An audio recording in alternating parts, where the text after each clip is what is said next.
Sandra here again, and I'm going to show you how to can wild grape juice. Now we start with wild grapes, and they're not big enough that you don't pick each grape off. You put these in here. I filled it up to this line here, and then I added water to about there, and I've cooked it for like an hour and a half.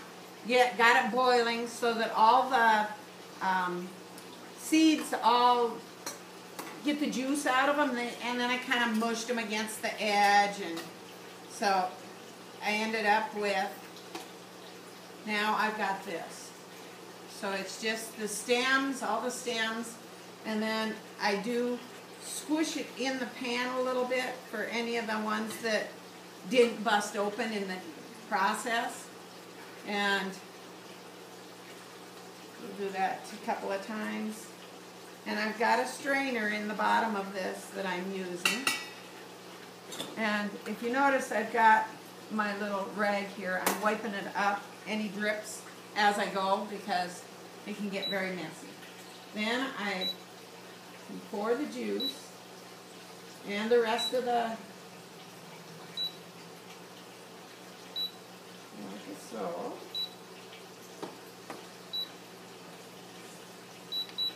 And as you can see, I've got napkins laid down here for all my spills. And then we see my strainer, and it just drains through it. And we'll let it drain for a little bit. I got quite a bit of wild grapes this year. To get it so it's not dripping so much, or else I get it all over. Okay, there we go. Now, the juice that's in here, I can put in my jars. And I've got some already in the jars there.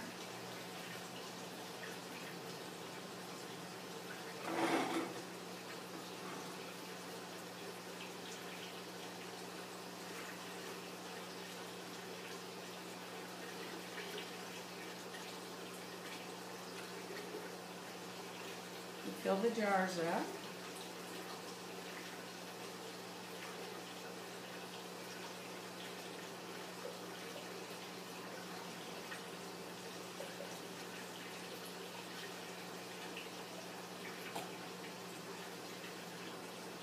My dad, he had wild grapes on the property, but there were the male was way over yonder and the female was way over yonder, and they never filled out. They never got the nice clumps like this.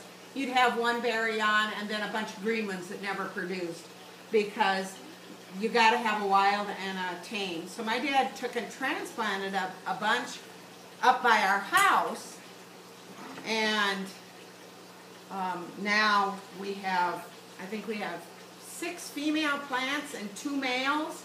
And we get a lot every year. We pruned them back pretty severely one year because the posts are starting to break off that it's kind of put up with. And when you tighten the jar, you just get it snug. Don't tighten it too tight.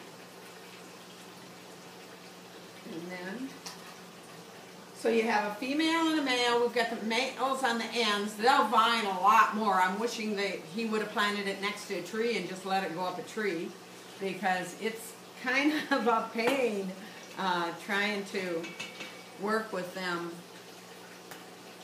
wild grapes overtaking the females. But they're close enough that we get a lot. They fill out good.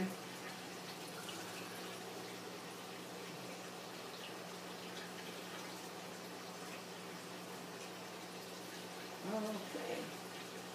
Oops, better wipe that drip up. Always keep wiping the drips up with your rag, or else you'll end up with a stained counter.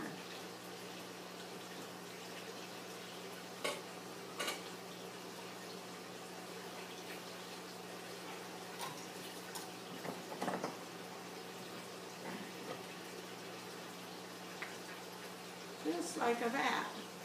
Then, hopefully I ain't got too much water in here. It'll work. Perfect.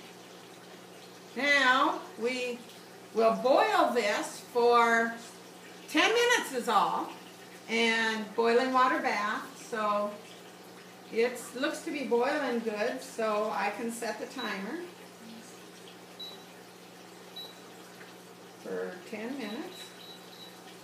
And it'll beep when it's done and shut off, and then I'll just take the jars out and set them over here and we'll be done. But my dad, when he made his trellis, he made it about this high. Well, if you've got to get underneath, it's really hard. I wish you would have went a little higher.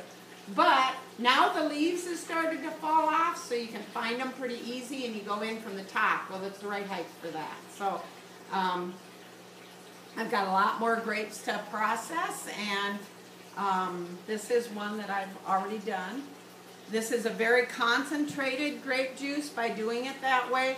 This here will actually make 2 quarts instead of 1 quart of grape juice, finished product. I don't add any sweetener now. I'll add that later when I'm going to use it, depending on what I use it for. Like if I end up making jam or jelly out of it, I want to start with it unsweetened so that I get the right amount of sugar in it. If I drink it just as juice, then you just sweeten a little bit. I like to sweeten it with stevia. And that's how you make wild grape juice.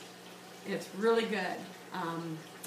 Thanks for listening, and if you like what you see, subscribe and like it and share it with your friends.